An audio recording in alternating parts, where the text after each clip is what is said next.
ज़मीन से कब्जा कैसे खाली कराएं, आज के इस वीडियो का टॉपिक यही है और यही इस वीडियो का टाइटल भी है। आखिर आदमी ये सोचता है कि यार मेरी ज़मीन पर कब्जा हो गया है, अब मैं उसे कैसे छुड़ाएं। 100 में से मात्र 30% ऐसे लोग होंगे जिन्हें इस बात की पूर्ण जानकारी होती है और इसीलिए हम जैसे यूट्यूबरों ने इसी से संबंधित इस प्रकार के यूट्यूब चैनल बना रखे हैं ताकि आपको भी इसकी जानकारी अच्छी तरीके से हो जाए। और ऐसे भी बहुत से व्यक्ति हैं जिन्हें बेचारों को मालूम ही नहीं होता है कि उनकी भूमि पर कब्जा हो गया है, लेकिन अब वो क्या करें।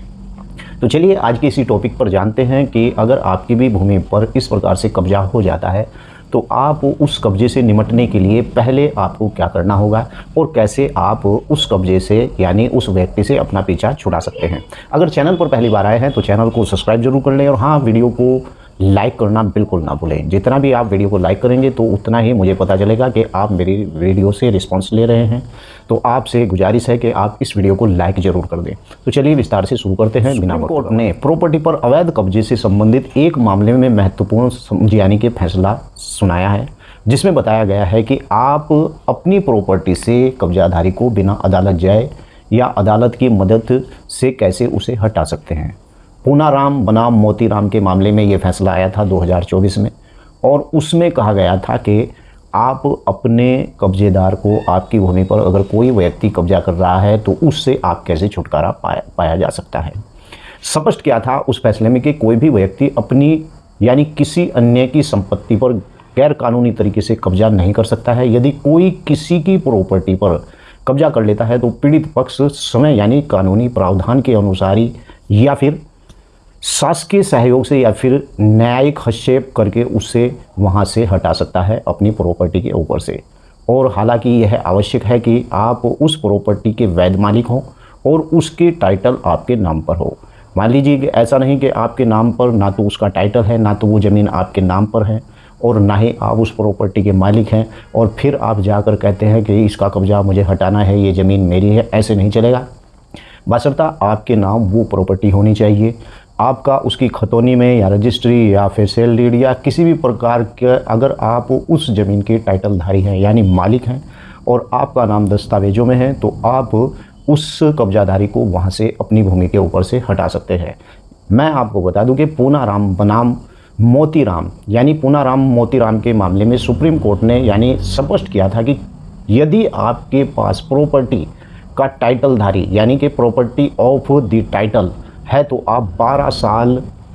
बाद भी यानी शासकीय सहयोग से अपनी प्रॉपर्टी से कब्जा यू कैन यानी कि policy रिम्यू person of your property यानी आप अपनी प्रॉपर्टी से उस व्यक्ति को वहाँ से हटा सकते हैं जो आपकी प्रॉपर्टी पर कब्जा कर रहा है। और यहाँ तक कि इसके लिए आपको अदालत या मुकदमा दायर करने की किसी भी प्रकार की कोई आवश्यकता नहीं है। लेकिन यदि प्रॉपर्टी का टाइटल आपके नाम पर नहीं है तो कब्जा 12 साल से अधिक समय से है तो आपको अदालत में केस यानी करना होगा। और यह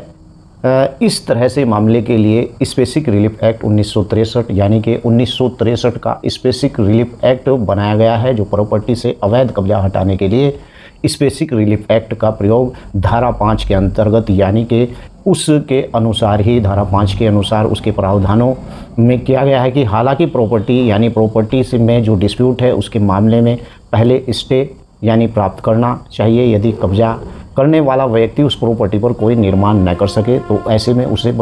जा सकता है। मान लीजिए कि कोई व्यक्ति आपकी भूमि पर कब्जा कर लेता है। कब्जा करने के बाद वो उस प्रॉपर्टी पर अपना हक दिखाने लगता है फ्रॉड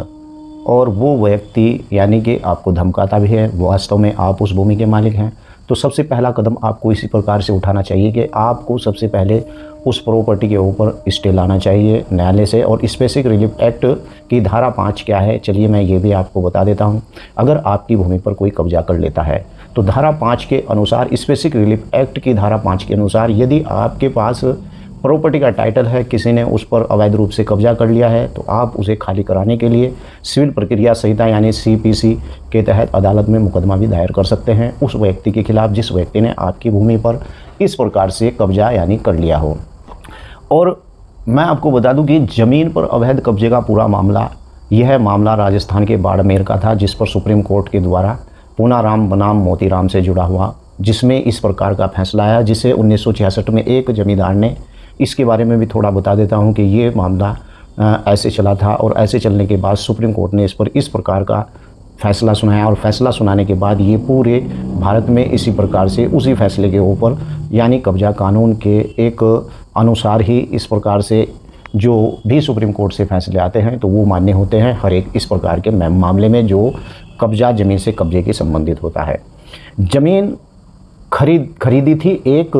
जगह जहाँ पर अलग अलग जगह है जहाँ पर ज़मीन खरीदी थी और ज़मींदार से कई जो मालिक था ज़मीन का उससे कई अलग अलग ज़मीनें खरीदी थी, यानी राजस्थान का जो ये मामला है। और उसमें पूनाराम यानी कि एक ज़मीन का मालिकाना हक़ का जो दावा किया था कि उसे पता चला कि उस ज़मीन पर मोतीराम यानी नामक व्यक्ति का कब्जा है। हालांकि मोतीराम के पास ज़मीन के कोई कानूनी दस्तावेज नहीं थे और इस पर यानी कि पूनाराम ने कब्जा छुड़ाने के लिए केस दायर किया और ट्रायल कोर्ट ने पूनाराम के ही पक्ष में फैसला दिया था ट्रायल कोर्ट के द्वारा। और इसे सुनते हुए मोतीराम अपनी ज़मीन स्वामित्व पाने के आदेश के लिए, लेकिन इसके बाद उस फैसले में यही हुआ कि हाई कोर्ट गया और हाई कोर्ट ने इसे जो है ट्रायल कोर्ट से के फैसले को पलट दिया और फिर उसके बाद कब्जा वैध ठहराया। इसी प्रकार से ये मामला सुप्रीम कोर्ट में इसकी अपील की गई थी और अपील करने के बाद सुप्रीम कोर्ट ने पूनाराम के पक्ष में यानी निर्णय सुनाते हुए कहा था कि जिस व्यक्ति के पास ज़मीन का टाइटल है यानी जिस व्यक्ति के पास ज़मीन के कागज़ है और उसके नाम वो ज़मीन है, वह शासकीय सहयोग से यानी कब्जे को छुड़वा सकता है, भले ही कब्जा 12 साल पुराना ही क्यों ना हो। मोतीराम की तर्क दिया था कि उसने उसका 12 साल से ज़्यादा समय से ज़मीन पर कब्जा है और लिमिटेशन एक्ट की धारा 64 यानी सेक्शन 64 के अनुसार ऐसे मामले में कब्जा नहीं हटाया जा सकता। लेकिन सुप्रीम कोर्ट ने इस दलील को खारिज करते हुए कहा है कि कानून सिर्फ उन ज़मीनों पर लागू होता है जिनके पास मालिक नहीं होता है, जबकि अगर ज़मीन मालिक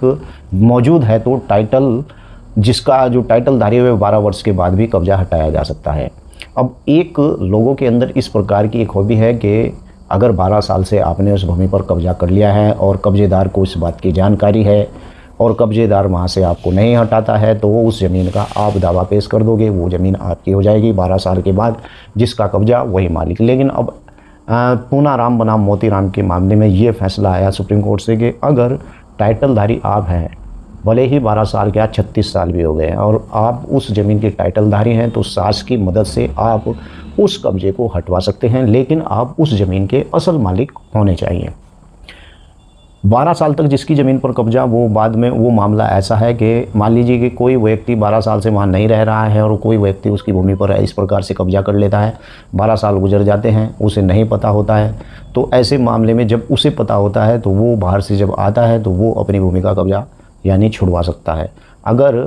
12 साल से कोई व्यक्ति वहीं पर रह रहा है और वो उस भूमि का टाइटलधारी है, उसके वो नाम ज़मीन है, तो वो व्यक्ति 12 साल के बाद भी अपनी ज़मीन का कब्जा छुड़वा सकता है। लेकिन अगर किसी ज़मीन का कोई मालिक नहीं है, वहाँ पर नहीं रहता है और वो उसकी देखरेख भी नहीं कर रहा है और किसी व्यक्ति को वहाँ रहते हुए 12 साल हो जाते हैं, तो ये नियम उन लोगों के ऊपर लागू होता है। वीडियो कैसी लगी है वीडियो के नीचे लिखकर ज़रूर बताएं। आपका कोई सवाल है तो नीचे ज़रूर लिखें। जय हिंद, जय भारत, खुदा हाफिज़।